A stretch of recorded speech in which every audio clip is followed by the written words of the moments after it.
El próximo viernes 19 se van a cumplir 95 años de lo que conocemos como la masacre de Napalpí, y al mismo tiempo el 24 de este mes se van a cumplir 107 años de la fundación de la reducción de Napalpí a cargo de Enrique Lynch Arribálzaga, ¿no? Y también bien lo has dicho, este viernes a las 19 horas en Villa Carlos Paz voy a presentar mi libro número 21, y que es al mismo tiempo el tercero dedicado a este tema, o sea, al tema de la masacre de Napalpí. Su título es Napalpí, antes, durante y después. El primer libro lo publiqué en el año 1998, que fue el que generó aquella famosa demanda por 116 millones de dólares contra el Estado Nacional argentino. El segundo fue Napalpí, revelaciones inéditas de la más horrenda masacre de aborígenes perpetrada en el siglo XX en la Argentina, que lo publiqué creo que en el 2012. Y bueno, y este es el tercero, ¿no? Napalpí, antes, durante y después. ¿Por qué hablo de antes? Algo de la cual nunca se había hablado. ¿Qué era la reducción de Napalpí antes de la masacre, ¿no?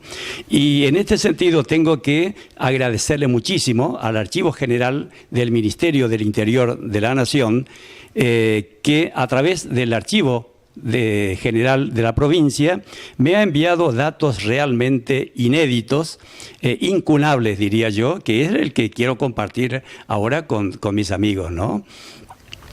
Ahí en antes hablo de lo que realmente fue la reducción de Napalpí, que incluso cambió hasta mi propia visión de lo que era ese lugar. Generalmente todos los historiadores estábamos contestes de que fue un antro de explotación del aborigen, un lugar donde venían a amontonar aborígenes para matarlos, haciéndoles trabajar como esclavos. Sin embargo, gracias a estos nuevos datos de que dispongo y que está en este nuevo libro, veo que durante los primeros años realmente no fue así. Realmente fue una fresca avanzada de civilización, y yo cuento incluso todos los beneficios de los que disfrutaba el aborigen en esa reducción, ¿no? Que después, por obra y gracia de la corrupción política, de la resistencia de los terratenientes, y más aún con la presencia de un gobernador, del más corrupto de los gobernadores que haya pasado por el Chaco, que se llamó Fernando Centeno, después toda esa elogiosa iniciativa se haya ido al diablo, ya es otra historia, ¿no? Que fue lo que terminó desembocando después de la rebelión y masacre de Napalpí. Pero, reitero, originalmente la reducción de Napalpí, que fue fundada por Roque Sáenz Peña, ¿no? Que lo envió para eso, no a un militar sanguinario, sino a un periodista, a un escritor, a un científico que se llamaba Enrique Lynch Arribálzaga, ¿no? O sea, fue el hombre, uno de los hombres que fundó la Universidad Popular de Resistencia, fue su primer presidente, fue director de Parques y Jardines de la municipalidad, fue el que reorganizó un poco la Plaza 25 de Mayo, fue el que comenzó a trabajar en la famosa banda municipal de Resistencia, entonces y además era del Partido Socialista. Y uno se imaginará que un hombre de los quilates había trabajado con Florentino Ameguino, había trabajado en el Museo de la Plata. Entonces uno se imaginará que un hombre de los quilates mentales, morales y culturales como Enrique Lynch Arribálzaga no iba a andar creando acá un antro de explotación del aborigen, ¿no? Bueno, de todas esas cosas yo cuento, incluso revelo intimidades de lo que era la reducción de Napalpí. Qué sé yo, cuento por ahí anécdotas como que el indio Toba se negaba a trabajar en la agricultura, porque eso era como un atentado a su masculinidad, ¿no? Entonces ellos seguían seguían teniendo en la mente el chip de guerreros, ¿no? Entonces ellos querían ser obrajeros, querían el hacha, querían trabajo de fuerza. ¿no? Entonces Enrique Lins Arribálzaga decía, bueno, con esta gente ya no hay más nada que hacer, tenemos que apostar futuro a los chicos, ¿no? Entonces se fundó escuelas, se fundó, bueno, realmente fue una obra muy buena, que lamentablemente unos 7 o 8 años después comenzó a descomponerse hasta terminar en el trágico final de la masacre de Napalpí. Y ahí ya llegamos al durante, ¿no? Bueno, que es la historia ya por todas conocida, es esa parte ya la historia por todo conocida. O sea, que 80 policías, una mañana del sábado, 19 de julio, con apoyo de un avión, ¿no? Cercaron el lugar donde ellos estaban reunidos para escuchar la prédica santa de un santón de ellos, así le llamaban santón, que era una especie, digamos, de pastor de ellos, ¿no? Bueno, fueron cercados y exterminados. Pero no solamente que mataron a muchos en ese ataque, sino después continuaron matándolos a los que iban descubriendo, encontrando escondidos en los montes para no dejar testigos. Eso es lo que, entonces yo cuento, qué fue lo que ocurrió realmente durante la masacre. Y después viene el después, ¿no? El después que fue tan impactante lo ocurrido en Napalpí que incluso hasta modificó el mapa religioso de la región, ¿no?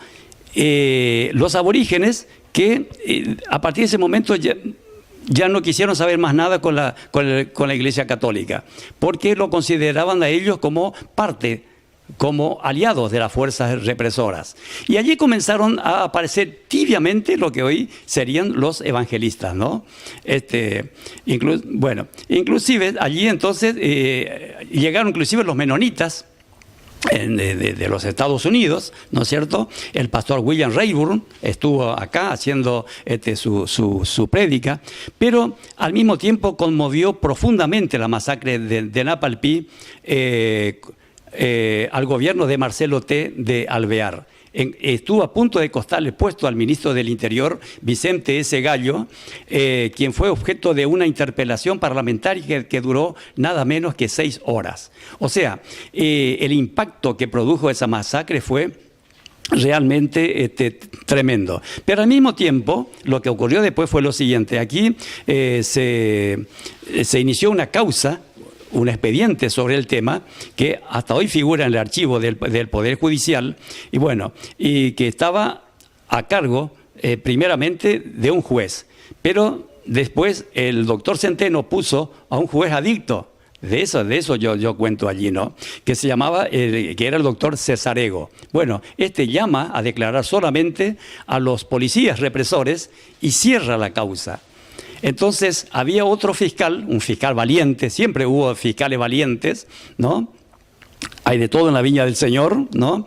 Entonces eleva una nota que yo pongo en ese libro diciéndole al juez que no puede cerrar esa causa, primero por la conmoción nacional que ocasionó y segundo porque hay indios prisioneros que no han sido llamados a declarar. Entonces, ¿qué hicieron para sacarlo del medio? Había que sacarlo del medio a ese fiscal. Le crearon un cargo de fiscal de cámara en Paraná, Entre Ríos, y lo mandaron a Entre Ríos. Y ahí se terminó todo. Y es muy impactante porque yo termino mi libro con una denuncia que hizo el diario El Territorio 13 años después. Decía, todavía andan caminando por las calles de Resistencia algunos de aquellos asesinos de hombres y mujeres y niños indefensos, ¿no? Y bueno, y esa impunidad hasta hoy continúa respecto a lo de Napalpí, muy diferente de lo que ha ocurrido en Formosa, de lo que acaba de ocurrir en Formosa, con respecto a otra masacre que hubo allí en Rincón Bomba, ¿no? La semana pasada, el juzgado federal número 1 de Formosa, hará 15 días, condenó al Estado Nacional Argentino por un crimen de lesa humanidad. O sea, por la masacre de Rincón Bomba, ocurrido que comenzó el 10 de octubre de 1947 y prosiguió durante varios días subsiguientes, ¿no? Eso fue muy diferente, o sea, la gran diferencia que hubo entre esta masacre de Rincón Bomba y la de Napalpí es que la de Napalpí, como te comentaba, provocó prácticamente un escándalo nacional. En cambio, la de Rincón Bomba, que fue durante el gobierno de Perón, se tapó absolutamente todo. Recién comenzó a tenerse conocimiento de la masacre de Rincón Bomba tras la caída de Perón. Mientras tanto, nunca jamás se habló del tema. Y es sorprendentemente el primer fallo reivindicatorio de la justicia federal se da en ese caso y no en un caso más antiguo como es el de Napalpí. Pero hay esperanzas también de que aquí en el Chaco se dicte un fallo similar al de Formosa. Ya se han leído los alegatos y bueno, y solamente se está esperando que la doctora Zunilda Nirenberger dicte un fallo también sobre la masacre de Napalpí, ¿no? Y por supuesto eso sería por eso yo tengo una íntima satisfacción porque el que motivó esa causa judicial fue aquel primer libro mío de 1998 que se llamaba Napalpí, la herida abierta, ¿no? Me dedico exclusivamente a lo histórico, al antes, durante y después de Napalpí, después en lo inmediato, ¿no? Y ahí termino. La verdad de lo que ocurrió en Napalpí ya sabemos hace 95 años. Las pruebas son contundentes, las pruebas ya lo hemos presentado. Hace varios años hemos presentado un día 1 de febrero de un año determinado, hace 3 o 4 años, nos presentamos ante el juzgado federal, ¿no es cierto? Y presenté por mesa de entradas todas las pruebas sobre la masacre de Napalpí, ¿no? Porque me lo habían solicitado. Entonces, en cumplimiento de un mandato judicial, fui y presenté las pruebas. Las pruebas ya están, pero ahora solamente falta que la doctora Nirenberger dicte el fallo correspondiente y bueno, y eso es lo que la comunidad aborigen está esperando. Y todo el mundo espera que sea un fallo similar, porque fue lo mismo que la de Rincón Bomba. No puede ser que los muertos de Rincón Bomba tengan un privilegio y los muertos de Napalpí no. Eso sería realmente un escándalo que yo creo que no va a suceder. La doctora Nirenberger estimo que va a fallar a favor de una reivindicación civil, como es cierto, de los descendientes de los masacrados en Napalpí, ¿no? Y sigo sosteniendo lo mismo porque no puede ser de otra manera, ¿no? Es más, yo diría que inclusive esta sobreviviente fue un invento peronista para consumo peronista, ¿no? O sea, se la está utilizando a esta anciana como un objeto partidario. O sea, por ahí uno leía en un medio un título. Decía, el Congreso Nacional homenajeará a la última sobreviviente de Napalpí. Entonces estaban solamente 2 diputadas peronistas y una senadora peronista, y el Congreso ni se había enterado del tema, ¿no? Cuando que de haber sido realmente una sobreviviente legítima de Napalpí, todo el Congreso se hubiera incluso puesto de pie y aplaudirla, ¿no? Después dice, leí por ahí otro título que decía, el Rosa Grillo cumplió con su sueño de conocer a Cristina Fernández de Kirchner. O sea, la llevaron allá, la entrevistaron y cosas así, ¿no? La andan paseando, pero solamente por los andariveles peronistas, ¿no? Una cosa realmente absurda, y es como tomarle un poco el pelo a la sociedad, ¿no? Nunca han presentado ninguna prueba, ¿no? Primero dijeron que tenía 100 años, después aumentaron su edad a 104, después lo pasaron a 105, en los últimos días ya se habla de 111, y bueno, y ella dice que pasea en moto con su nieto. A un periodista que le hizo un periodista le preguntó, ¿es cierto que usted anda paseando en moto con su nieto? Más vale, le dice ella, si quiere vamos a subir mi moto y paseamos alrededor de mi casa, por ejemplo, que se va en moto a la iglesia, que viaja a Rosario, que viaja a Villavertet, que hace mosquiteros y vende sin ayuda de anteojos. O sea, muy floja, muy absurdo todo, ¿no? Es para un uso político y es, por ejemplo, hace unos años yo logré que la Cámara de Diputados sancione una ley para erigir un monumento a la masacre de Napalpí ahí sobre la ruta 16. O sea, ¿qué es lo que yo quiero? Sigo queriendo, ¿no? Y que la Cámara de Diputados ya me ha dicho que sí, ¿no?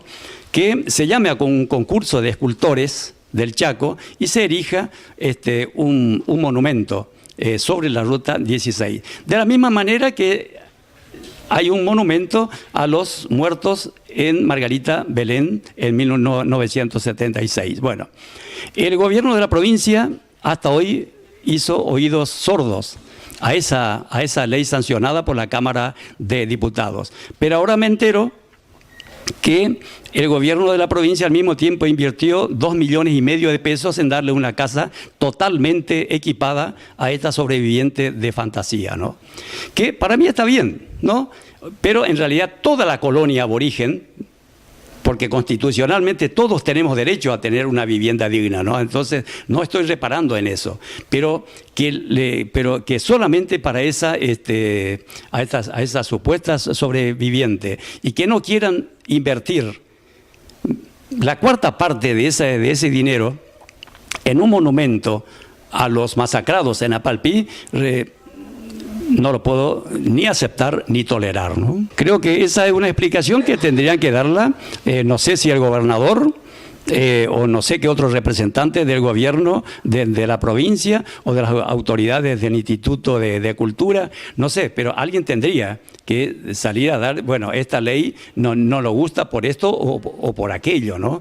O por lo menos, o por ahí sería, qué buena oportunidad sería que este viernes, con motivo del 95 aniversario de la masacre de Napalpí, salga el gobernador o algún representante del Poder Ejecutivo diciendo que en homenaje a los inmolados de Napalpí vamos a erigir un monumento a los inmolados de Napalpí sobre la ruta 16, para que todo el mundo vea, así como se ve lo de Margarita Belén, ¿no? Este libro se edita en Córdoba y además el que lo va a presentar es el escritor y periodista Pedro Solans, que es también tiene un libro escrito, un novelado sobre Napalpí, y es director de un periódico ahí de Villa Carlos Paz, el diario de Carlos Paz se llama, ¿no? Bueno, por un montón de circunstancias, el lanzamiento oficial va a ser allí. Pero después creo que se va a lanzar en Buenos Aires, en la sede de Huatre, del sindicato Huatre, ¿no?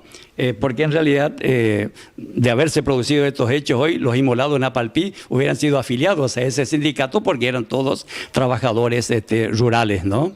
Y bueno, y también en este libro, ahora que me acuerdo, revelo por primera vez que en realidad en Napalpí ya había habido anteriormente 2 rebeliones que no pasaron a mayores, ¿no? Y esta fue la definitiva, la del 19, bueno. Y también relato por qué, cómo se gestó la rebelión. Hay un título del libro